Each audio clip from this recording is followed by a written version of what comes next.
옆에 있는 분들한테 복음 우리를 연합시킵니다. 그렇게 한번 인사 한번 해봅시다.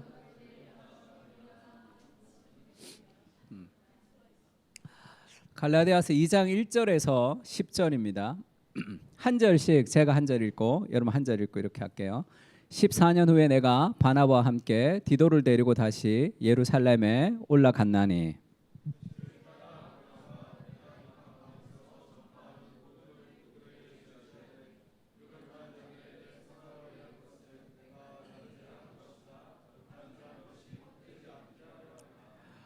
그러나 나와 함께 있는 헬라인 디도까지도 억지로 할례를 받게 하지 아니하였으니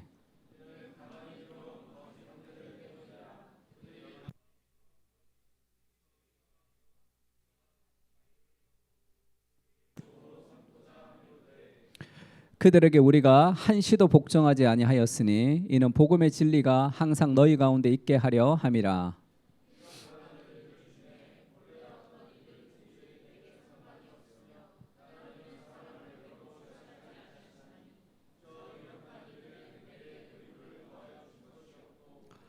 도리어 그들은 내가 무할례자에게 복음 전함을 맡은 것이 베드로가 할례자에게 맡음과 같은 것을 보았고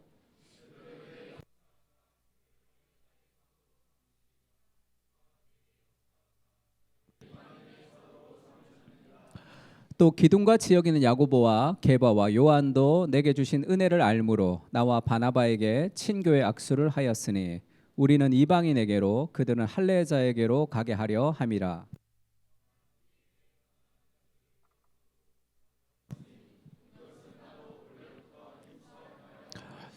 아멘.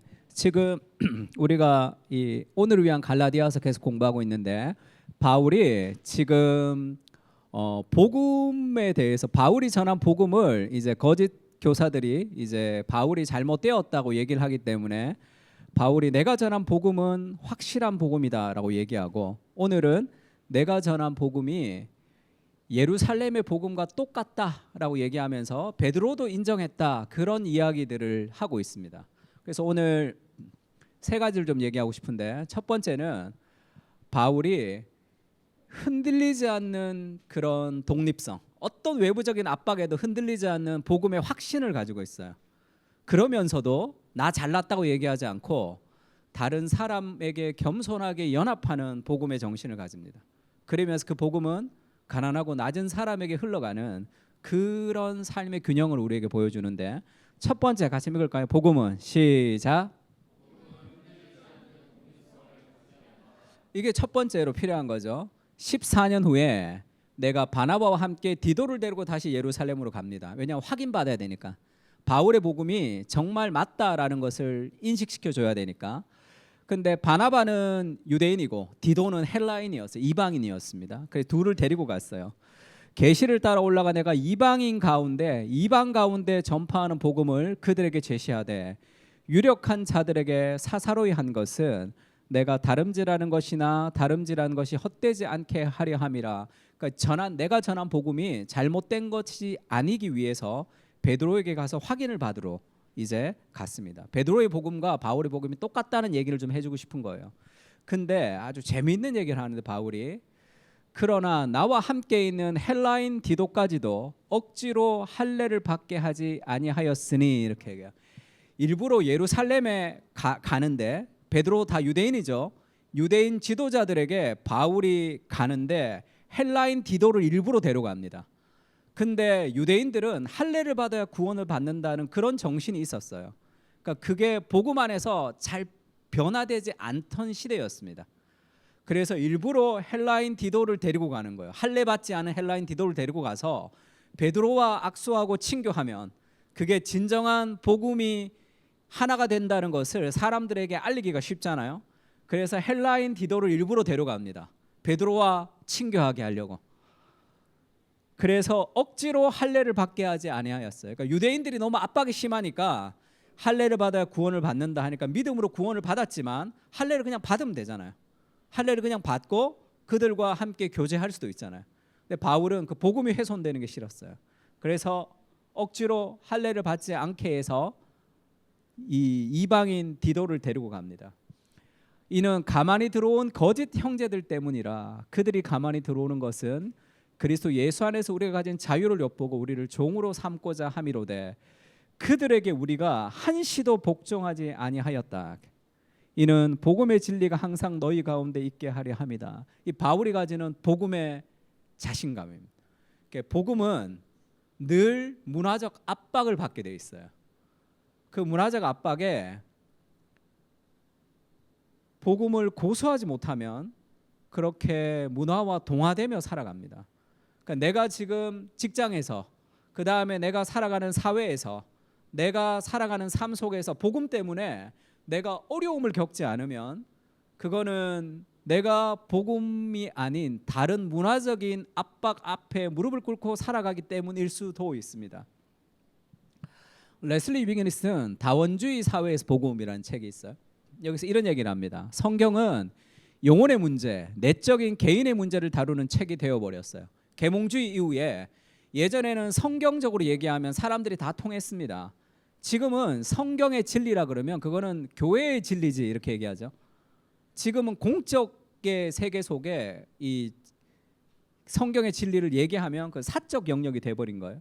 그래서 성경은 내적인 개인의 문제를 다루는 책이 되어버렸습니다. 공적인 영역에서는 자기 자리를 지킬 수가 없죠.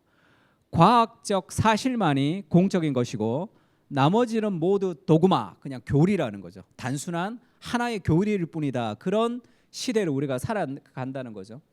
이제 기독교 신앙을 자신 있게 선포하는 것은 남을 강요하는 교만한 행위로 비춰지기 쉽다는 거예요.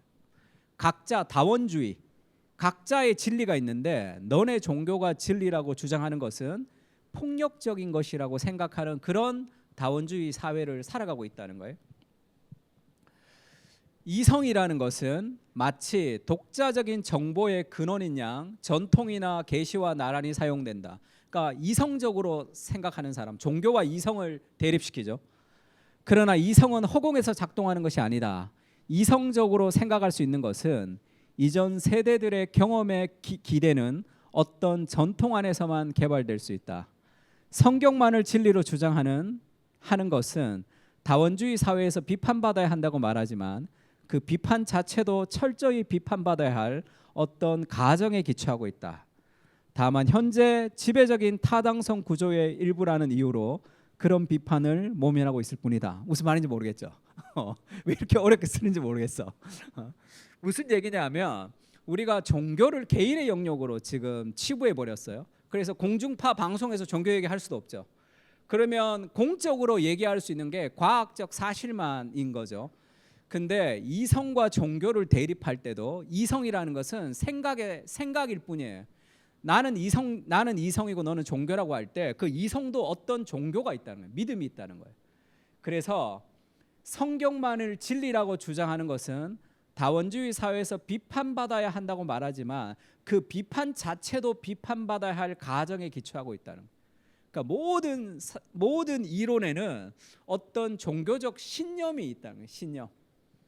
그래서 다원주의 사회 속에서는 뭔가 우리가 지금 도태되고 있는 그런 시대를 살아가고 있어요. 그러니까 다원주의가 우리에게 주는 압박이 뭐냐면 신앙, 교회는 개인적인 거야. 공적인 영역에 끌고 들어오지 마. 이런 압박이 있습니다. 그래서 교회 안에서는 교인으로, 직장에 나가면 다른 사람과 비슷하게 살아가는 거죠. 그 압박 때문에. 다원주의의 압박은 직장에서 신앙인으로 살지 못하게 하는 거죠. 틴케러가 그렇게 얘기합니다. 다원주의 사회는 항상 당신의 신앙을 개인화하게 하므로 당신을 공공문화에 동화시키려고 하는 거예요. 뭔가 신앙을 교회에 와서 개인적으로 하고 학교에서 공부할 때는 경쟁을 통해서 성공해야 되는 거고 직장에서 일할 때는 더 많은 돈을 벌고 성취해야 되는 그런 영역, 그러니까 다른 영역에 신앙이 들어가지 못하도록 하는 외부적인 압박을 받는 거예요. 그래서 우리가 신앙적으로 직장 생활을 한다고 할 때 부끄럽습니다. 조금. 왜? 사람들이 인정하지 않거든요. 그러니까 뭔가 다원주의 사회에서 우리를 그렇게 압박하고 있는 거죠.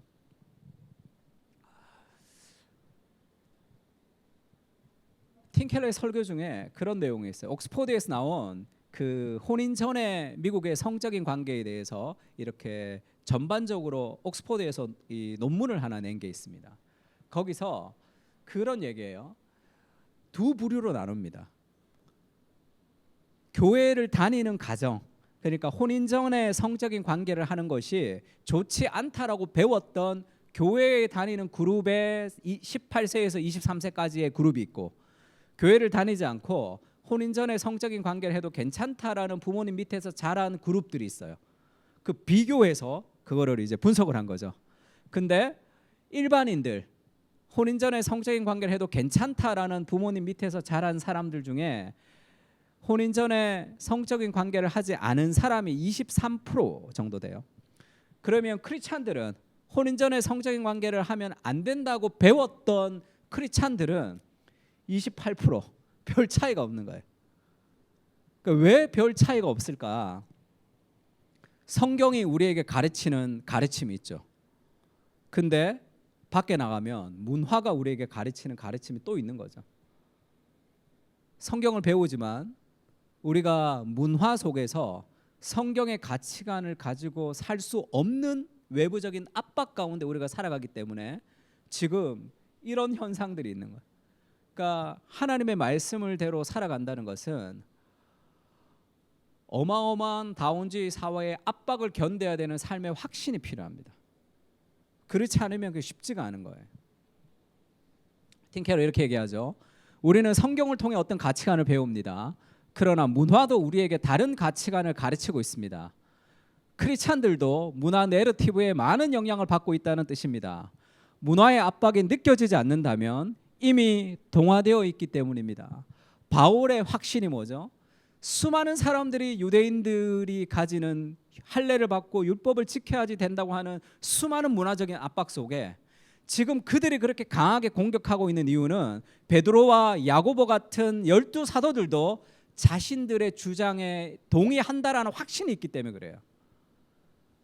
바울 혼자 동떨어져서 믿음으로 구원을 얻는다라고 외치는 그런 외로운 싸움을 바울이 하고 있는 거죠. 근데 바울은 저항합니다.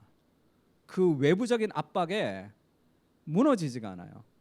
다른 사람 다 그렇게 살아가. 야, 나도 집사야. 이렇게 얘기하잖아. 그런 외부적인 압박 가운데 흔들리는 것이 아니라 이 바울이 가지는 삶의 자신감이죠. 그 복음. 다니엘서 1장 8절 같이 읽어볼까요? 다니엘은 시작.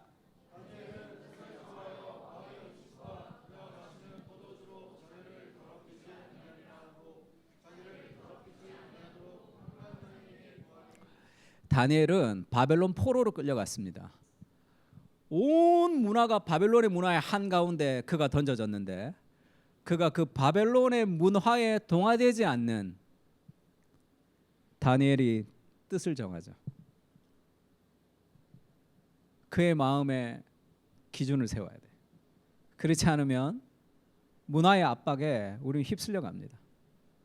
그래서 불안과 두려움이 우리를 막 이끌어갈 수 있어요.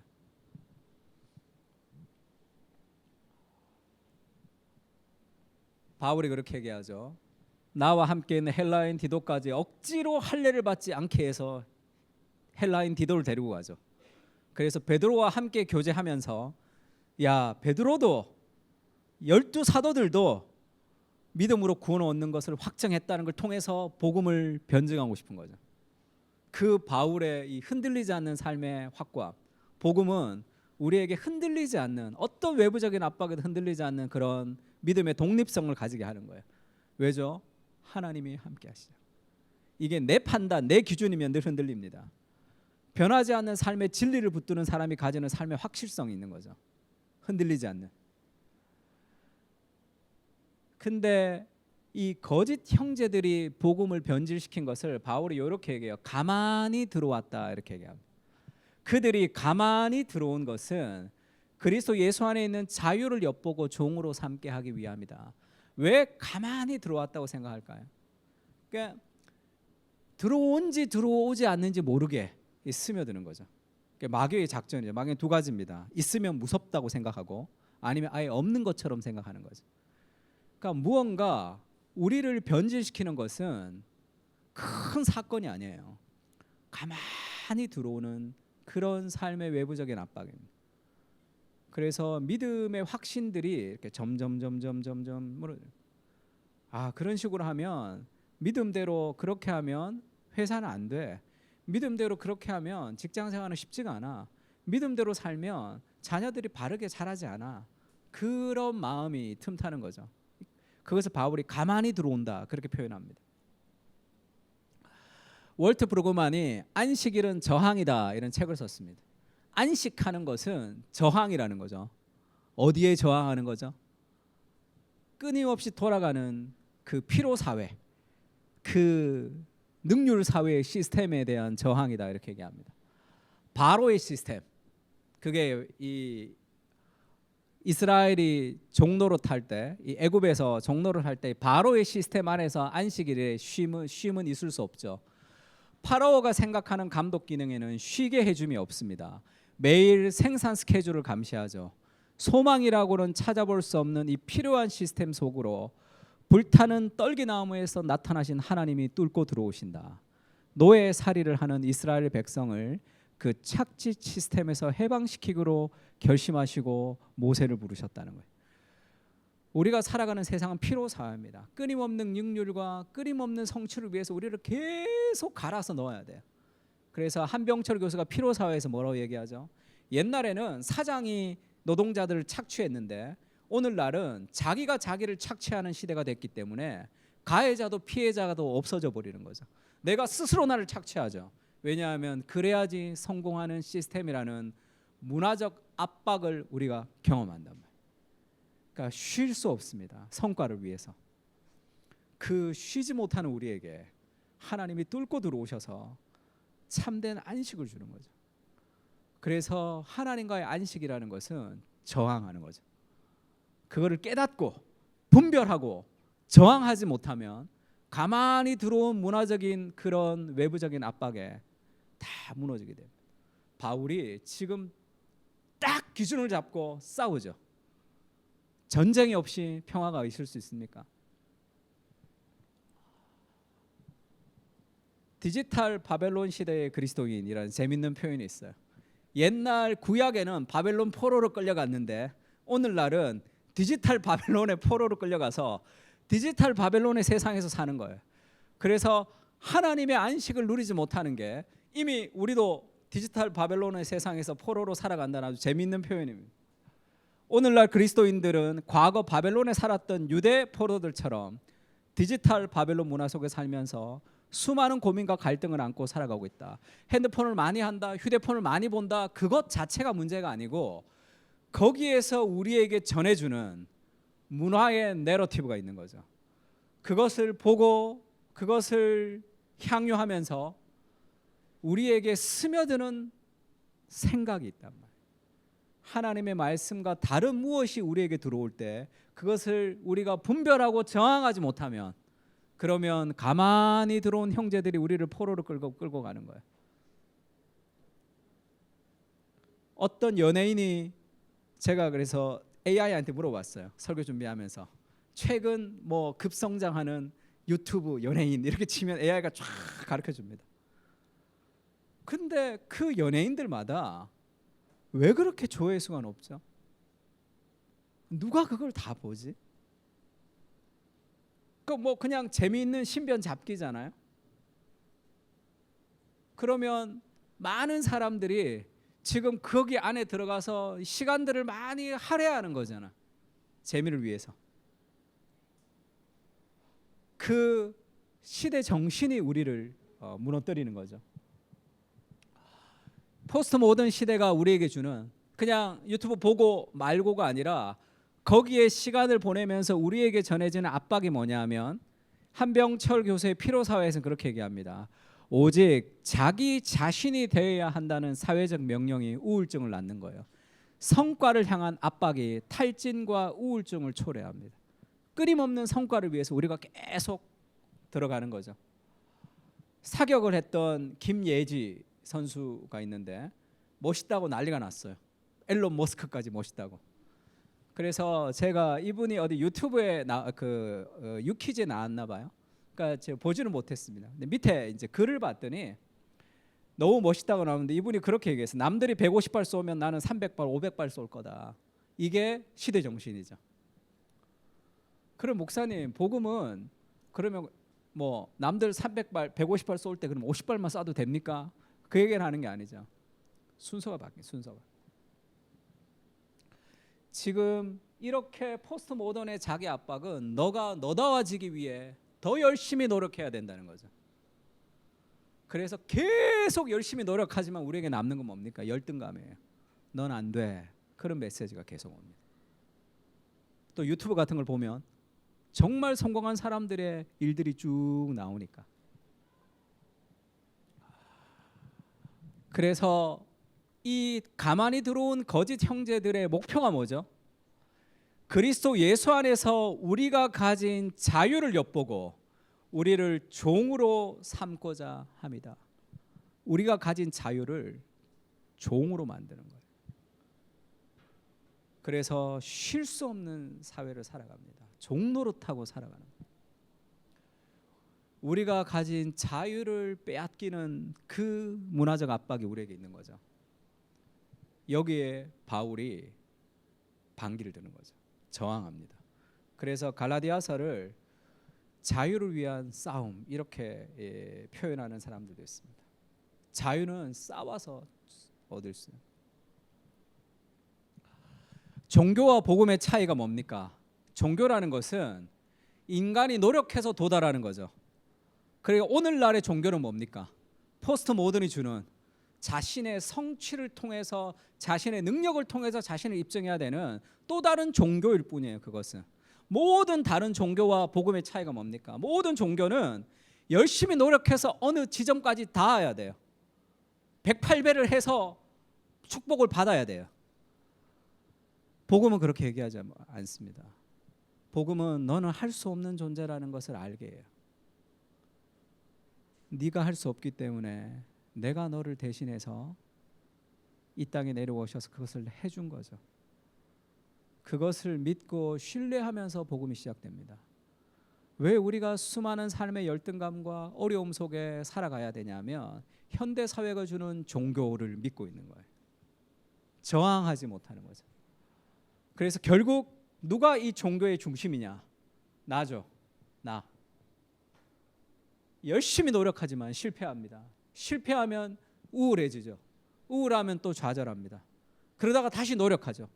이 반복되는 패턴 속에 가지는 네가 더 열심히 노력해서 남들보다 더 많은 성취를 해야 된다라는 잘못된 경쟁이 주는 그런 모습이죠. 하나님이 가인의 제사를 받지 않았습니다. 아벨을 죽이죠. 말이 안 되죠. 하나님이 자기의 제사를 받지 않았는데 왜 아벨을 죽이죠? 하나님과의 관계를 회복해야 되는데 아벨을 죽이면 내 제사를 받습니까? 그렇지가 않아요. 그런데 우리는 그렇게 생각하죠. 죄가 가지고 있는 이 지성의 왜곡입니다. 우리는 늘 누군가의 경쟁에서 이겨야 된다고 생각하는 거예요. 하나님과의 관계가 회복되면서 인생은 하나님이 주도하시는 거죠. 이 사람과의 경쟁이 아니라 복음은 그리스도가 주인이 되셔서 너를 위해서 내가 해주었다. 그것을 믿는 거예요. 거기서 출발하는 거죠. 은혜가 열심의 동기로 만들어지는 것. 그래서 그러므로 한번 읽어볼까요? 시작.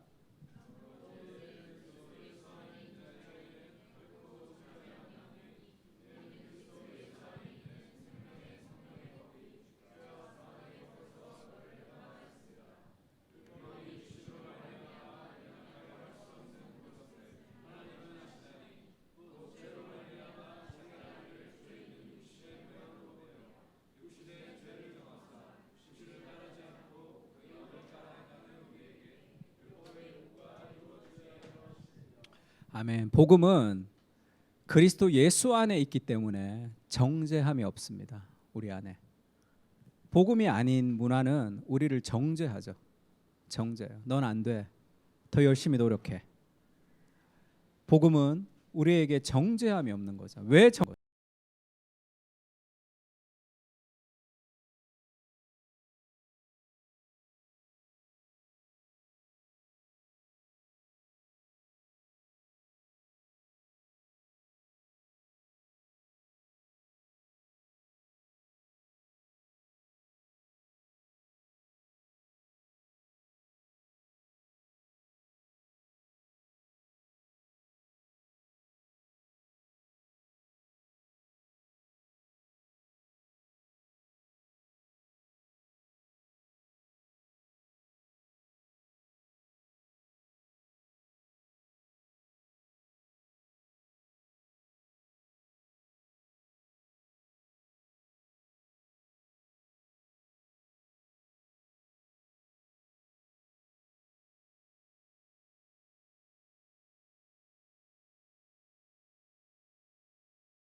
율법의 요구를 우리 지킬 수가 없죠. 우리는 못 지키는데 못 지키는 그 연약한 상태 그대로 그리스도가 우리를 대신해서 모든 것을 지키시고 그 하나님의 은혜를 우리에게 부어주신 그것을 믿을 때 모든 정죄함이 사라진 상태에서 사랑으로 자유롭게 노력하는 그런 자유의 종이 되는 거예요. 자유로운 삶으로 우리가 헌신하는 사람이 되는 겁니다. 남들이 150발 쏠 때 내가 300발 쏘아야 되겠다는 그런 삶에 나를 갈아넣는 그런 개념이 아니라 하나님이 내 삶의 모든 정죄함으로 해결해 줬다는 하나님이 내 인생에 함께 하신다는 그 은혜가 우리의 삶의 동기로 자라는 거예요. 그래서 출애굽기엔 그렇게 얘기합니다. 하나님은 그렇게 얘기하죠. 내가 애굽 사람들에게 어떻게 행하였음과 내가 어떻게 독수리 날개로 너희를 업어 내게로 인도하였음을 너희가 보았느니라. 하나님의 은혜로 너희를 구원했다는 걸 먼저 얘기하고 그리고 나서 내 언약을 지키면 너희 모든 민족 중에 내 소유가 되겠고 너는 거룩한 백성이 되며 제사장 나라가 될 것이다 이렇게 얘기합니다. 은혜가 있고 율법이 있고 순종이 있고 축복이 있습니다. 하나님의 은혜가 먼저 우리가 율법을 지킬 때 무엇이 되는 존재가 아니라 하나님의 은혜가 순종으로 이끌어가는 삶의 순서 그 복음을 누리는 것이 먼저가 되는 거죠. 우리가 수요일 날 성경 공부할 때 스가랴서를 같이 공부했습니다. 스가랴서에 보면 대제사장 여호수아가 더러운 옷을 입고 하나님 앞에 서 있어요. 마귀가 참수합니다. 하나님 앞에. 마귀는 검사예요. 하나님이 판사고. 그래서 검사인 마귀가 대제사장 여호수아가 더러운 옷을 입었기 때문에 비난해요. 너 더럽다 이렇게 얘기하는 거예요. 너는 실력이 없어서 성공하지 못할 거야 이렇게 얘기합니다. 너는 성품이 나빠서 좋은 부모가 되지 못할 거야.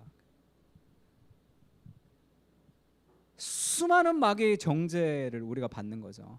근데 그 정죄가 능력이 있는 이유가 뭡니까? 그게 사실이거든요. 나는 더러운 옷을 입고 있거든요. 나는 실력이 없고 능력이 없고 형편이 없거든요. 그것이 인간의 본질이죠. 근데 열심히 하면 될 것이라는 잘못된 종교를 믿기 때문에 늘 좌절하는 거예요. 내 삶에 능력이 없거든. 그래서 너 더러운 옷을 입었어. 마귀가 늘 공격할 때마다 우리 무너집니다. 하나님이 그렇게 얘기하죠. 이 사람은 불에서 꺼낸 타다 남은 나무 토막이다 이렇게 얘기해요. 이 사람은 얘는 불에서 건진 타다 남은 나무 토막이다. 그래서 끌린 거 당연하다. 얘는 타다가 뺐기 때문에 내가 원래 더러운 거 당연하다. 하나님이 그것을 받아주시죠. 네가 얼마나 연약한 존재인지, 네가 흙에서 나온 진토인지, 우리가 본성을 가진 타락한 존재인지를 하나님이 다 이해하십니다. 마귀에게 조용해라. 얘 원래 좀 불에서 꺼낸 애라 좀 더러워 원래. 그것을 하나님이 마귀에게 고소를 금지시킵니다. 그리고 어떻게 얘기하죠? 여호수아가 더러운 옷을 입고 천사 앞에 서 있는지라 여호와께서 자기 앞에 선 자들에게 명령하시죠. 그 더러운 옷을 벗기라 하시고 또 여호수아에게 이르시되 내가 너의 죄악을 제거하여 버렸으니 내게 아름다운 옷을 입히리라. 내가 너의 죄악을 제거하여 보였으니 너에게 아름다운 옷을 입히리라. 스가랴가 너무 기분이 좋아서 머리에도 정결의 관을 씌우소서 이렇게 오버합니다. 하나님 그걸 오케이 해요. 그래? 그러면 정결의 관도 씌워주지.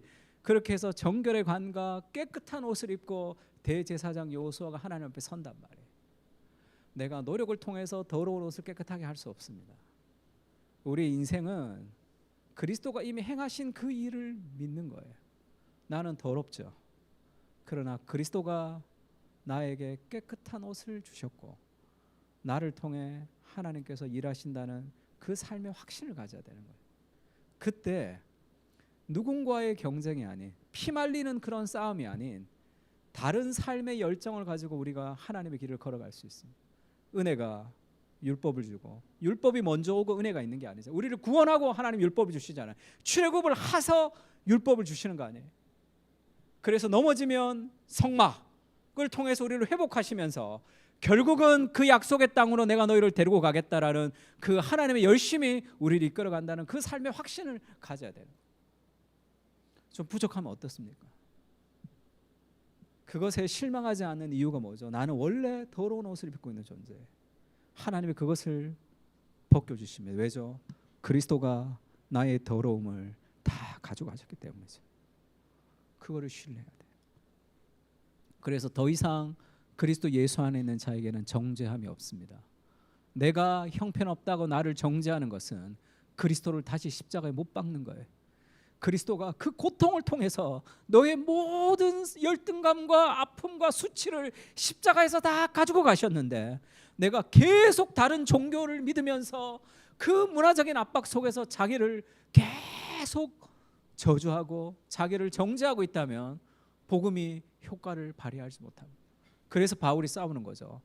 그들이 가만히 들어와서 우리에게 주신 자유를 다시 종으로 만들어 간다는 거예요. 이미 주신 그 자유를 위해서 다시 종노릇하지 말고 복음이 주는 자유를 가지고 살아가라 얘기하고 있는 거죠. 그리고 스가랴서 4장 6절엔 그렇게 얘기하죠. 같이 한번 읽어볼까요? 보이십니까? 그가 내게 대답하여 이르되, 시작.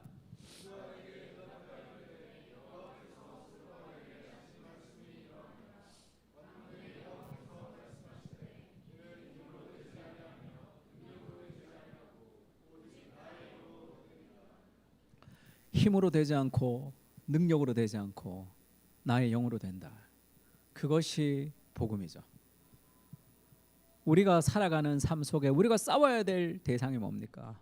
그것은 이 포스트 모던이 주는 그런 잘못된 정신이죠. 넌 부족해. 더 열심히 해. 너의 구원을 이루어. 그렇게 얘기합니다. 그 거짓된 마음을 벗고 복음을 받아들여요. 나는 이미 그리스도로 깨끗한 존재. 나는 능력 없고 형편 없지만 하나님이 나를 통해 일하신다는 그 하나님을 믿는 거죠. 그것이 믿어지지 않을 때는 그리스도 십자가를 바라보는 겁니다. 그리스도 십자가의 그 고통을 통해서 나의 모든 연약함을 다 가지고 갔어요. 나는 건강이 좋지 못해서 하지 못할 거야. 나는 공부를 잘 하지 못해서 안 될 거야. 나는 돈이 없어서 뭔가를 하지 않을 거야 라는 수많은 삶의 한계들을 그리스도께서 다 가져가셨다. 힘으로 되는 것이 아니고 능으로 되는 것이 아니고 하나님의 성령으로 된다. 그 은혜를 갖고 있을 때 우리는 이 수많은 이 다원주의 사회에서 주는 문화적 내러티브를 저항하며 살아갈 수 있는 복음의 능력을 가지고 우리가 흔들리지 않고 살아갈 수 있는 거예요. 두 번째는 복음은 우리를 연합시킵니다. 바울은 그 확고한 복음이 있었어요. 하나님께 직접 받은 확고한 복음이 있었습니다. 근데 야, 너 그 가짜지? 너 사도 아니지? 그렇게 얘기했어요. 그때 대부분의 사람들은, 복음을 완전히 경험하지 못한 사람들은 내가 하나님께 받은 거기 때문에 베드로보다 내가 더 나아, 이런 식으로 자기를 증명하는 경우가 많습니다. 비복음적이죠.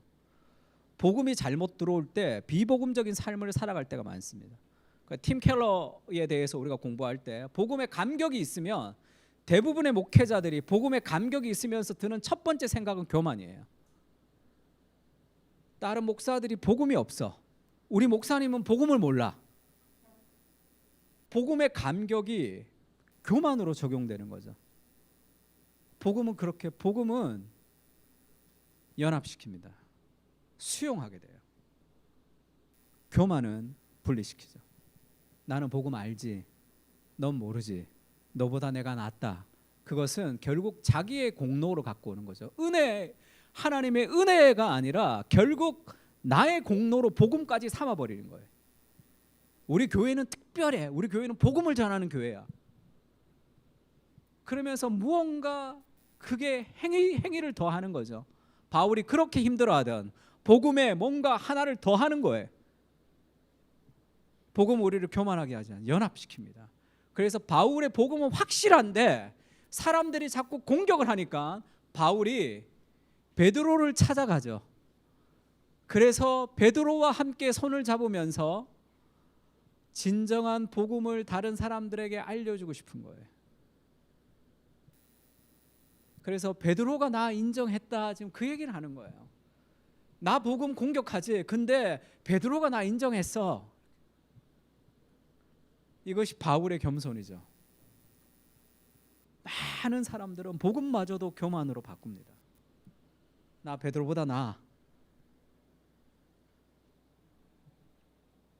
14년 후에 바나바와 함께 디도를 데리고 예루살렘으로 다시 올라갔죠. 계시를 따라 하나님 올라가라 해서 올라갔습니다. 이방 가운데 전파하는 복음을 그들에게 제시하되 유력한 자들에게 사사로이 한 것은 내가 다름질한 것이나 다름질한 것이 헛되게 되지 않게 하려 함이라. 여기에 헬라어 단어를 찾아보면 두려웠다는 단어가 있습니다. 그렇게 복음에 확신이 있는 바울이 뭐가 두려웠던 거죠? 그 복음을 다른 사람들에게 증거할 때 훼손될까 봐 그 사람들을 향한 두려움이 있는 거예요. 그래서 복음이 우리를 겸손하게 하면서 용기 있게 하는 거죠. 바울은 두려웠습니다. 혹시 이 복음이 자기로 인해서 자기의 연약함으로 인해서 그것이 변질될까 봐 그래서 베드로를 찾아가서 쉽게 얘기하면 무릎을 꿇고 그 복음의 하나됨을 그 복음의 연합을 통해서 내가 전한 복음이 훼손되지 않기를 바라는 거죠.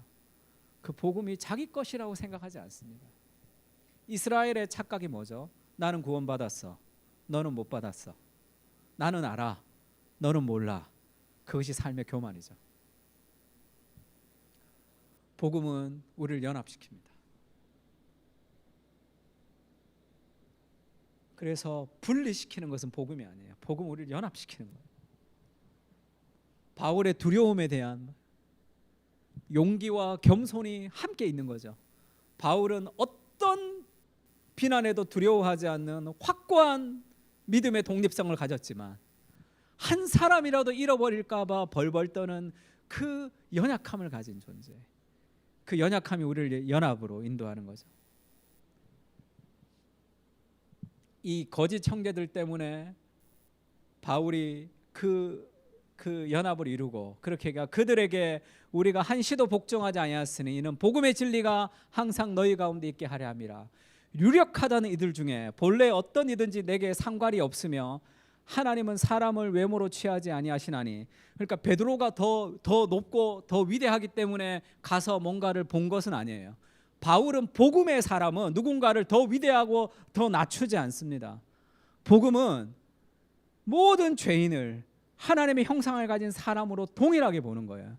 그래서 내가 유력하다고 말하는 그들에게 인정을 받았는데 그걸 내가 더 높게 보기 때문은 아니다. 바울은 그냥 베드로라 더 높고 야고보라 더 높고 그렇지 않은 사람을 더 낮게 보는 그런 종류의 문화적인 내러티브를 따라서 살지 않습니다. 능력이라는 거짓 종교를 믿고 있는 사람들은 다 나보다 높다 낮다로 사람을 평가해요. 그래서 뭔가 내가 배울 수 있는 사람에겐 더 많은 시간을 할애하고 그렇지 않은 사람에겐 시간을 할애하지 않습니다.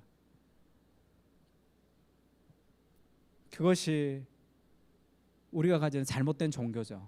바울은 그렇지 않습니다. 그래서 저 유력한 일이 내게 의무를 더하여 준 것이 없고 도리어 그들이 내가 무할례자에게 복음 전함을 맡은 것이 베드로가 할례자에게 맡은 것 같은 것을 보았고 베드로에게 역사하사 그를 할례자에게 사도로 삼으시니가 또한 내게 역사하사 나를 이방인으로 사도로 삼으셨다고 그들도 인정했다. 그거를 인정하기 위해서 간 거예요. 왜? 복음을 훼손시키지 않기 위해서. 그러면서 9절에 그렇게 얘기합니다. 같이 한번 읽을까요? 또 기둥같이 시작.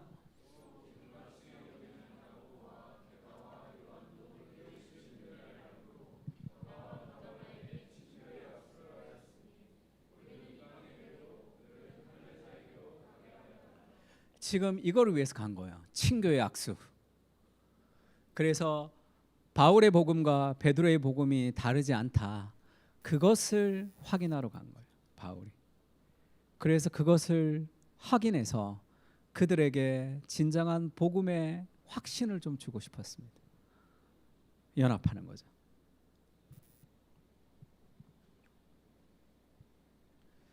갈라디아에서 이런 말씀이 있죠. 너희는 유대인이나 헬라인이나 종이나 자유인이나 남자나 여자나 다 그리스도 예수 안에서 하나다. 구분되지 않습니다. 학벌, 능력, 외모 이런 거를 가지고 우리를 평가하는 수많은 세상의 평가들 속에서 우리가 힘들게 살아가는 그런 문화적인 압박을 받고 여기 오는 거죠. 여기에서는 하나님의 형상인 그대로. 성격이 좀 나쁘면 어떻습니까? 하나님의 형상으로 함께 받아주고 안아주고 위로해주는 진정한 하나됨이 그게 복음으로만 가능한 거죠. 복음의 가치가 가장 높지 않으면 사람들은 자기가 가치 있게 생각하는 것으로 사람들을 모읍니다. 끼리끼리 모이는 거죠. 복음의 가치는 모든 사람들이 하나님의 형상인 사람으로 우리가 볼 수 있어요. 저도 지난주에 오늘 전사님이 한번 찾아오셨어요. 처음 보는 사람입니다. 근데 어디 그 전임 나가기 전에 목사님 한번 만나고 싶다고 그래서 왔어요. 시간이 없어서 제가 수요일 날 오후에 제가 만났습니다. 그분이 롤케이크 사갖고 왔는데 우리 동희가 가지고 왔는데 그분이 사온 겁니다. 저한테 그런 기준이 있어요. 제가 이찬수 목사님 전화 오면 가서 만나죠. 시간이 없어도 시간을 내겠죠. 근데 내가 잘 모르는 전사님이 나한테 전화 오면 바쁜 시간이라 안 만나. 그러면 누군가는 더 좋게, 누군가는 더 나의 판단 기준에서 나쁘게 생각하는 거죠. 그 기준이 뭐죠? 나에게 유익한가 유익하지 않으라는 내 기준이죠. 물론 어르신들이 전화하면 없는 시간도 냅니다. 그리고 전사님들이 전화하면 없는 시간을 내기는 쉽지가 않지만 반드시 만나요. 시간이 조금 걸릴 뿐입니다. 언제 한 달 뒤에 그렇게라도 반드시 만나죠. 그를 통해서 하나님이 내게 주시는 은혜가 있으면 어떡합니까? 하나님이 그와의 만남을 통해서 내 인생에 또 다른 하나님의 일들을 이루어 가신다면 어떻게 할까요?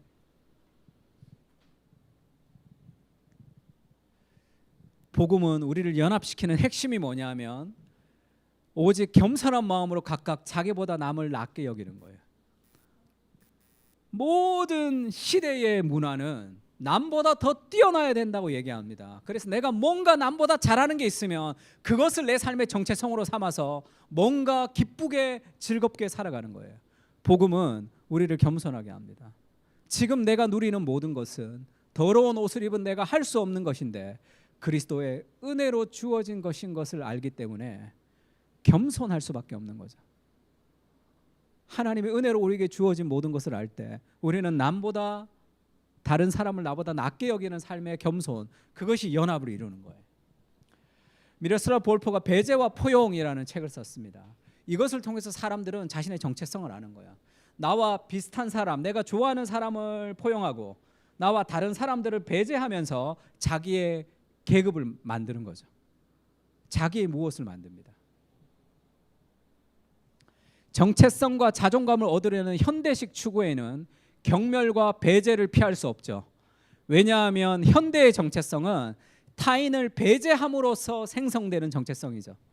여타 집단에 소속되어 타자라는 딱지를 붙여야만 사회적 소속이 이루어집니다.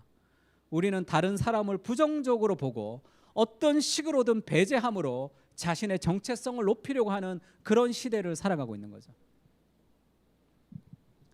바울은 그렇지 않죠. 유력하다고 말하는 사람 중에 근데 나한테는 그 사람이 더 유력하지도 않고 그렇지도 않다. 복음을 위해서 내가 섬겨야 되는 대상이에요. 늘.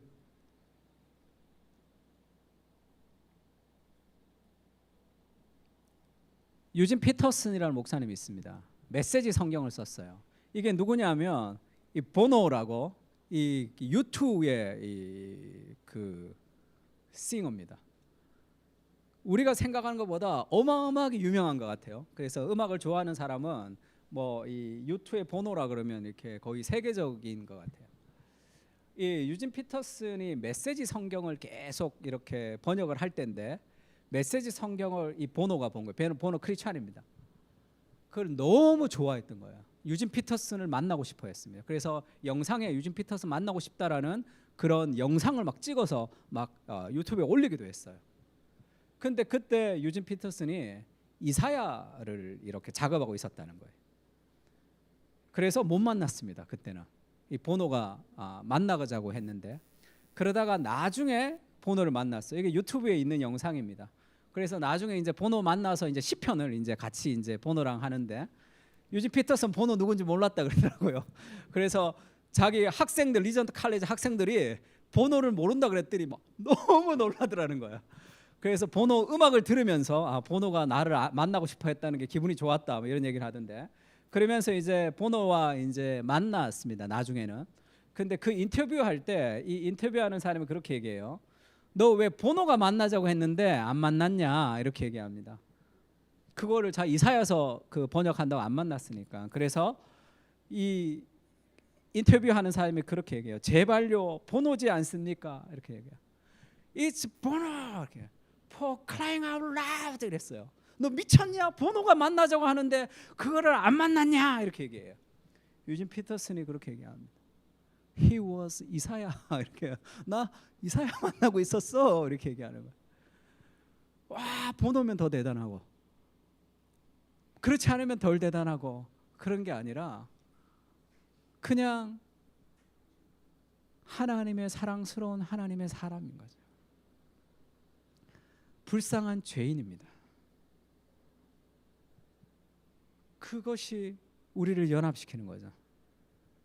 성품과 외모와 그 모든 것을 넘어서 우리를 연합시키는 그 복음의 겸손이 우리를 연합시킵니다. 교회 안에서도 어떤 이슈가 터지면, 저는 목사님들 그 패친들이 많은데, 어떤 하나의 이슈가 터져서 어느 누구가 조금 뭔가 실수하거나 잘못하면 페이스북이나 인스타 같은 거 들어가고 싶지가 않아요. 왜냐하면 한두 명 얘기하면 되는데 다 그 얘기예요. 누가 한 것은 나는 동의할 수 없습니다. 누가 그런 식으로 발언한 목사님을 나는 동의할 수 없습니다. 한 명이면 괜찮은데 수십 명이 막 올라. 딱 보고 신어요. 다 모두 이렇게 막 올라온다. 그게 너무 힘들더라고. 근데 내 안에도 그러고 싶은 마음이 있는 거예요. 왜죠? 그걸 통해서 난 너보다 더 나아.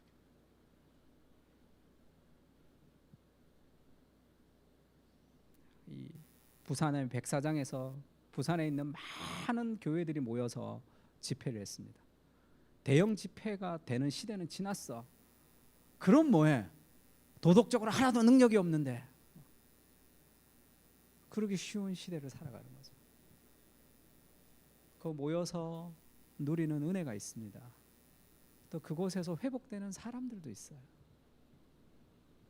그리고 그것을 기도로 준비하는 많은 사람들도 있습니다.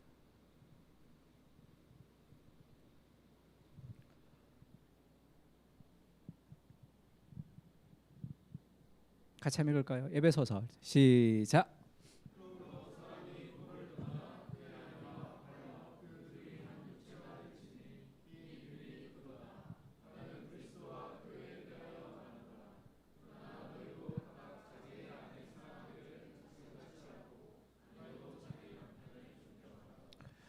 여자 말 들으면 뭐 안 좋은 게 없다 이런 얘기들이 있죠. 그건 다 비복음적이라고 여기에 있습니다. 너 아내를 사랑해라 이렇게 얘기하죠. 아내에게 잘하고 아내에게 사랑하라 이렇게 얘기합니다. 왜 그렇죠? 비밀이 있는데 그리스도와 교회에 대해서 말한다는 거죠. 그리스도가 교회를 어떻게 사랑하는지를 경험하고 그 사랑으로 사람을 사랑해라 이렇게 얘기하는 거죠. 그리스도가 교회를 어떻게 사랑하시는지, 목숨을 버리는 그 사랑으로 사랑하시는 그 은혜를 경험할 때 우리는 용납할 수 있습니다. 우리가 더러운 옷을 입고 있었던 존재인데 그리스도가 우리를 깨끗하게 했다는 그 은혜를 깨달을 때 우리는 누군가에 대한 비난으로부터 복음이 우리를 자유롭게 하는 거죠. 콜린 헨슨이라는 팀켈러 자서전을 쓴 사람이, 팀켈러가 돌아가시고 나서 첫 번째 이 글을 썼어요. 나의 영웅 팀켈러 이렇게 썼습니다. 자기가 팀켈러와 십몇 년 사역을 하고 자서전을 쓴 사람으로 팀켈러를 추모하는데 첫 번째 단락의 첫 번째가 뭐냐면 크로스워드예요. 팀켈러를 생각하면 첫 번째 나오는 단어 남 얘기 이렇게 번역했습니다. 나는 팀켈러가 다른 사람에 관해 이런저런 말을 하는 것을 들어본 적이 없다. 나는 팀켈러가 정확하게 번역하면 다른 사람들에게 나쁜 말을 하는 것을 들어본 적이 없다, 이렇게 얘기하는 거예요. 십자가에 대해 많은 말을 한 사람에게서 우리가 기대해야 할 것이 바로 이것이다. 내 목회 경험에 비추어 보건대 그렇지 않은 게 일반이죠. 나 역시 고백하기보다 비판하는데 더 많은 말을 낭비했다. 안타깝게도 불평을 들어줄 귀는 어디서든지 쉽게 찾을 수 있다.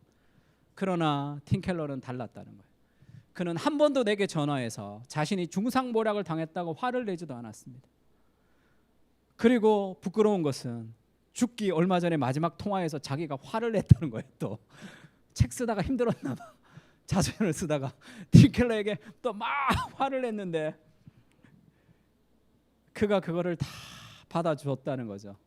그리고 축복해 줬다는 거예요. 자기를. 그 끔찍한 암에서 죽어가면서 그가 그렇게 얘기했다는 거예요. 그러면서 팀켈러는 말씀대로 산 사람인데 아무에게도 악을 악으로 갚지 말고 모든 사람이 선하다고 생각하는 일을 하려고 하십시오. 그것이 복음의 연합이죠. 교만은 삶을 분리시킵니다. 복음은 우리를 연합시키는 거예요. 술 좀 먹으면 어떻습니까? 성격이 좀 좋지 않으면 좀 어떻습니까? 좀 삶이 힘들어서 어때? 받아주고 안아주고 그 겸손 안에서 삶이 바뀌는 거예요.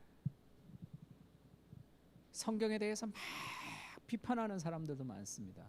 그런 사람들이 주로 회복된 간증을 들어보면 그 성경의 비판에 하나하나 성경을 통해서 변증을 통해서 비판하는 게 아니라 내가 그렇게 성경을 비판하는데 나를 받아주고 안아주는 교회 공동체를 통해서 회복되는 거예요. 그것이 바울의 복음이죠. 마지막에 한번 읽어볼까요? 시작. 마지막에 그렇게 얘기하죠. 다만 우리에게 가난한 자들을 기억하도록 부탁하였으니 이것이 나도 본래부터 힘써 행하여 왔노라. 이방인과 유대인의 지도자들을 만나서 복음이 하나 됐고 믿음으로 구원을 얻었다고 얘기하고 돌아가면서 했던 한마디, 가난한 자들을 돕는 데 힘써라. 이것이 복음의 첫 번째죠. 복음 우리를 견고하게 하고 복음 우리를 연합시키고 복음은 낮은 곳으로 흐르게 합니다. 예수님이 그렇게 얘기했죠. 바울이 그렇게 얘기합니다. 주 예수께서 친히 말씀하신가, 주는 것이 받는 것보다 복이 있다. 그래서 우리가 정의란 무엇인가 할 때도 얘기했죠. 하나님의 정의라는 것은 공평하게 하는 것이다, 이렇게 얘기했습니다. 그래서 거류이든지 본토이든지 그 법을 동일하게 할 것은 이게 미스파타, 하나님의 정의라는 거예요. 그래서 그렇게 얘기합니다. 팀켈러 그렇게 얘기했죠.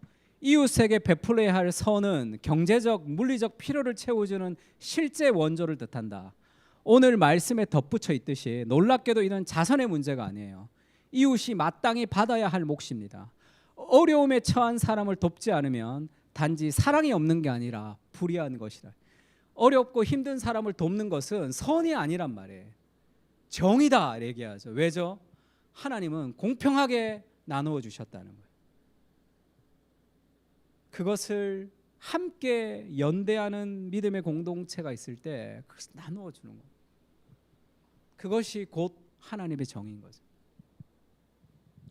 우리가 초대교회로 돌아가자 얘기하지만 초대교회의 핵심이 뭐냐면 말씀을 듣고 은혜를 받아 그 중에 가난한 사람이 없으니 그게 초대교회죠. 자기중심성에서 벗어나는 겁니다. 제가 성경 공부할 때 그런 얘기했어요. 고난이 있지만 그 고난을 우리가 하나님의 함께 하심으로 고난을 이겨내야 된다. 누가 그렇게 질문했어요. 목사님, 근데 정말 이길 수 없는 고난에 있는 사람들도 너무 많습니다. 그런 사람들은 어떻게 합니까? 정말 우리가 볼 때 너무 힘든 사람들 있죠. 발판이 없는 사람, 힘을 낼 발판이 없는 사람들이 있는데 그 사람들은 정말 말씀으로 이길 수 있습니까?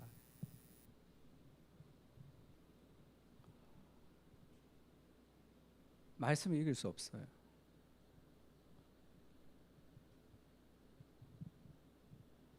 정말 찢어지게 돈이 없으면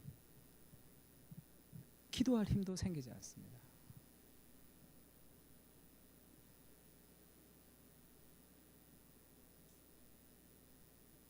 그러면 말씀으로 그 고난을 이길 수 없으면 어떻게 해야 됩니까?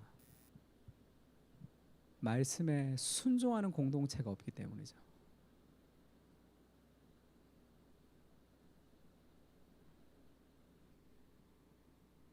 누군가는 일어설 수 있는 발판을 좀 만들어줘야 됩니다. 그래야 일어설 수 있잖아요. 그것이 믿음의 공동체가 해야 되는 핵심이다 이렇게 얘기합니다.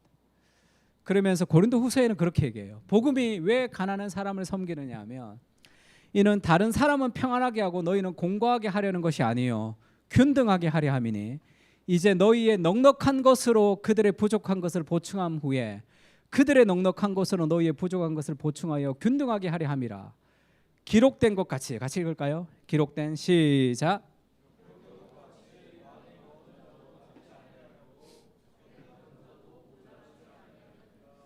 재밌죠? 지금 기록된 것 같이 이게 뭘 얘기하는 거죠? 많이 거둔 자도 남지 않고 적게 거둔 자도 모자라지 않았다는 것은 만나를 얘기하는 거죠. 구약에 만나가 내려온 사건을 광야에서 얘기합니다. 그것을 왜 가난한 사람을 돕는 걸로 얘기하죠? 힘 있는 사람이 힘 없는 사람을 돕고 그렇게 해서 부족한 것을 보충한 후에 그들의 넉넉한 것으로 너희도 부족한 것을 보충하여 균등되게 하라며 예루살렘 교회가 힘들어서 이방 교회가 함께 헌금하는 걸 통해서 그들이 풍성할 때 또 우리를 도와주는 그것을 얘기하면서 왜 만나의 사건을 얘기하죠? 많이 거둔 자도 적게 거둔 자도 부족함이 없는 만나가 뭐죠? 하늘에서 내려온 떡이죠. 예수님이 자기를 뭐라고 얘기합니까? 나는 생명의 떡이다 이렇게 얘기하죠. 그러면 그 만나가 결국 그리스도를 통해서 우리가 살아가는 것인데 이 생명의 떡이신 그리스도가 최후의 만찬에서 이것을 받아 먹어라 나의 몸이다 이렇게 얘기하죠. 그 몸이 뭐죠? 그리스도의 몸된 교회 공동체죠. 만나를 통해서 그들이 함께 살았던 것 같이 교회 공동체가 그리스도의 몸이 된 그들이 그 만나의 사건들이 이루어지는 것, 그것이 복음이다 그렇게 얘기합니다. 고린도후서 같이 마저 한번 읽어볼까요? 우리 주 시작.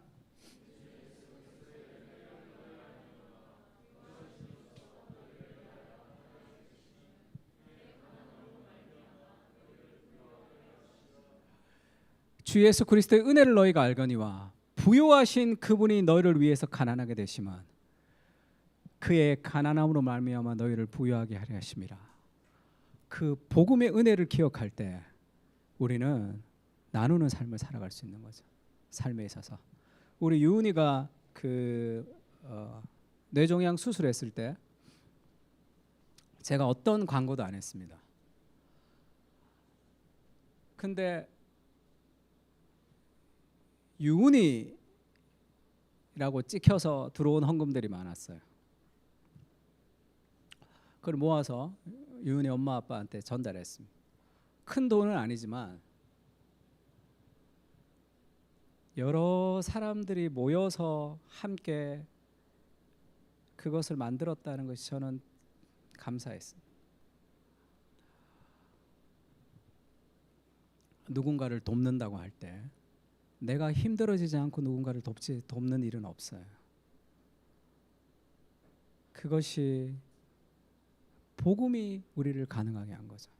내게 주신 모든 것이 하나님의 은혜라고 생각할 때 우리 시간과 돈과 에너지를 다른 사람을 위해서 사용할 수 있습니다.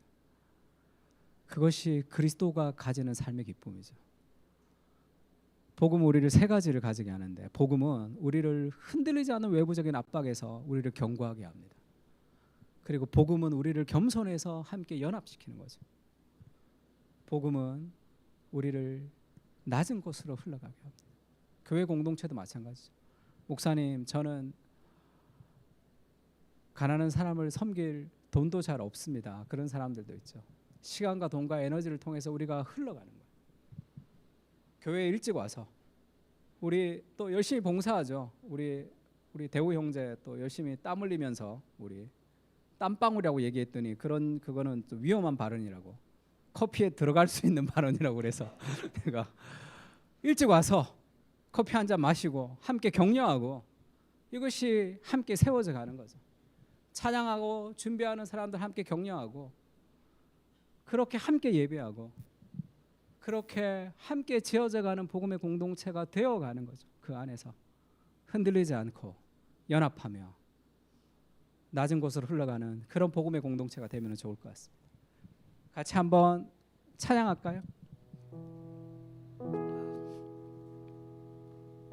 우리 아까 불렀던 찬양인데 가사가 너무 좋죠.